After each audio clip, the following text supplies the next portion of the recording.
ಇನ್ನು ಕಬಿನಿ ಜಲಾಶಯದಿಂದ ತಮಿಳುನಾಡಿಗೆ ನೀರನ್ನು ಬಿಡುಗಡೆ ಮಾಡಲಾಗಿದೆ ಎನ್ನುವ ಮಾಹಿತಿ ಸಿಗ್ತಾ ಇದೆ. ಈಗ ತಮಿಳುನಾಡಿಗೆ 500 ಕ್ಯೂಸೆಕ್ ನೀರನ್ನು ಅಧಿಕಾರಿಗಳು ಹರಿಬಿಟ್ಟಿದ್ದಾರೆ. ಸದ್ಯ ಕಬಿನಿ ಡ್ಯಾಂನಿಂದ ನದಿಗೆ ನೇರವಾಗಿ ನೀರನ್ನು ಬಿಡುಗಡೆ ಮಾಡಲಾಗಿದೆ. ಜಲಾಶಯ ಭರ್ತಿಯಾಗೋದಕ್ಕೆ ಇನ್ನೂ 9 ಅಡಿಗಳಷ್ಟೇ ಬಾಕಿ ಇರುವಂಥದ್ದು. ಜಲಾಶಯದ ಒಟ್ಟು ಎತ್ತರ 84 ಅಡಿ ಇದೆ. ಇವತ್ತಿನ ಮಟ್ಟ 75 ಅಡಿ, ಇನ್ನೂ 9 ಅಡಿ ಬಾಕಿ ಇದೆ ತುಂಬೋದಕ್ಕೆ.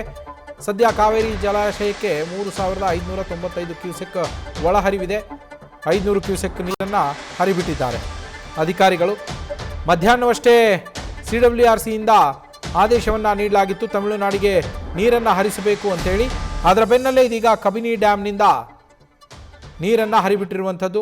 ಒಂದು ಕಡೆಗೆ ರೈತರು ನಾಲೆಗಳಿಗೆ ನೀರು ಬಿಡಿ, ನಮ್ಮ ಕೃಷಿಗೆ ನೀರು ಬೇಕು ಅಂತ ಹೇಳಿ ಸರ್ಕಾರವನ್ನು ಅಂಗಲಾಚ್ತಾ ಇದ್ರು. ಮತ್ತೊಂದೆಡೆ ಸರ್ಕಾರ ಏನೋ ತನ್ನ ಪ್ರಯತ್ನವನ್ನು ಮಾಡ್ತು, ನೀರನ್ನು ಹರಿಸದೇ ಇರುವಂತೆ ತಡೆಯೋದಕ್ಕೆ ಪ್ರಯತ್ನಗಳನ್ನು ಸರ್ಕಾರ ಮಾಡ್ತು. ಆದರೆ CWRC ಸಭೆಯಲ್ಲಿ ಇವತ್ತು ಆದೇಶವನ್ನು ಹೊರಡಿಸಲಾಗಿದೆ, ತಮಿಳುನಾಡಿಗೆ ನೀರನ್ನು ಬಿಡಬೇಕು ನೀವು ಅಂಥೇಳಿ. ಈ ಹಿನ್ನೆಲೆಯಲ್ಲಿ ಕಬಿನಿ ಡ್ಯಾಂನಿಂದ 500 ಕ್ಯೂಸೆಕ್ ನೀರನ್ನು ಕಾವೇರಿ ನದಿಯ ಮೂಲಕ ತಮಿಳುನಾಡಿಗೆ ಹರಿಸಲಾಗ್ತಾ ಇದೆ. ಕಬಿನಿ ಜಲಾಶಯಕ್ಕೆ 3595 ಕ್ಯೂಸೆಕ್ ಒಳಹರಿವು ಇರುವಂಥದ್ದು. ಇನ್ನೂ ತುಂಬೋದಕ್ಕೆ 9 ಅಡಿಗಳ ಅಂತರ ಇದೆ. 9 ಅಡಿ ಬಾಕಿ ಇದೆ ತುಂಬೋದಕ್ಕೆ ಕಬಿನಿ ಡ್ಯಾಮ್. 75 ಅಡಿ ಇದೆ ಸದ್ಯಕ್ಕೆ, ಆದರೆ ಅದರ ಸಾಮರ್ಥ್ಯ ಇರುವಂಥದ್ದು 84 ಅಡಿ. 84 ಅಡಿ ತುಂಬಬೇಕು ಅಂದರೆ ಈಗ ಇನ್ನೂ 75 ಅಡಿ ಇರೋದ್ರಿಂದ 9 ಅಡಿ ನೀರು ಇನ್ನೂ ಬಾಕಿ ಇದೆ ತುಂಬೋದಕ್ಕೆ. ಆದರೆ CWRC ಆದೇಶದ ಅನ್ವಯ ನೀರನ್ನು ಹರಿಸಬೇಕಾಗಿರೋದ್ರಿಂದ ಇವತ್ತು 500 ಕ್ಯೂಸೆಕ್ ನೀರನ್ನು ಈಗಾಗಲೇ ಹರಿಬಿಡಲಾಗಿದೆ ಕಬಿನಿ ಡ್ಯಾಮ್ನಿಂದ.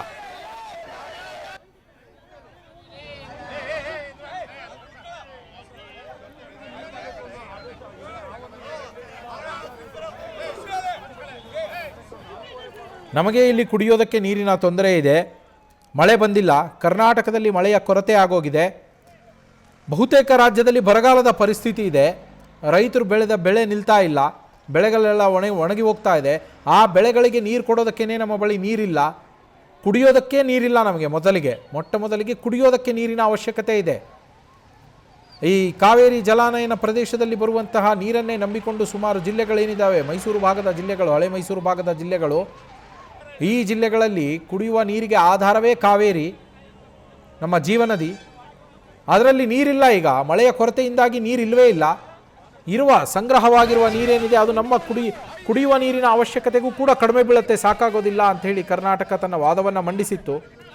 ಅದರ ನಡುವೆಯೂ ಕೂಡ ಇವತ್ತಿನವರೆಗೂ ಹಿಂದೆ 2 ಬಾರಿ ನೀರು ಬಿಡದೇ ಇರುವಂತೆ ಸದ್ಯಕ್ಕೇನು ಹರಿಸೋದು ಬೇಡ ಅನ್ನುವ ಆದೇಶವನ್ನು ಹೊರಡಿಸಲಾಗಿತ್ತು. ಆದರೆ ಇವತ್ತು ನಡೆದಂತಹ CWRC ಸಭೆ ಏನಿದೆ, ಆ ಸಭೆಯಲ್ಲಿ ನೀರನ್ನು ಹರಿಬಿಡಬೇಕು ತಮಿಳುನಾಡಿಗೆ ಅಂಥೇಳಿ ಆದೇಶವನ್ನು ಹೊರಡಿಸಲಾಗಿತ್ತು.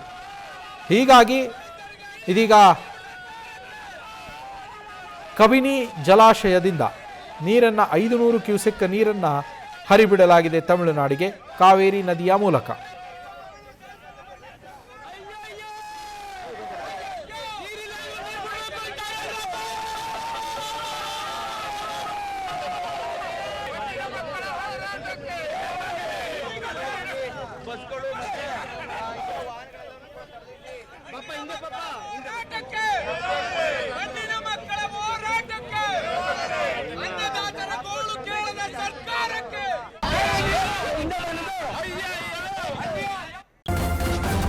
ನ್ಯೂಸ್ ಫಸ್ಟ್ ನಿರ್ಭೀತಿಯಿಂದ ನಿಮ್ಮ ಪರವಾಗಿ.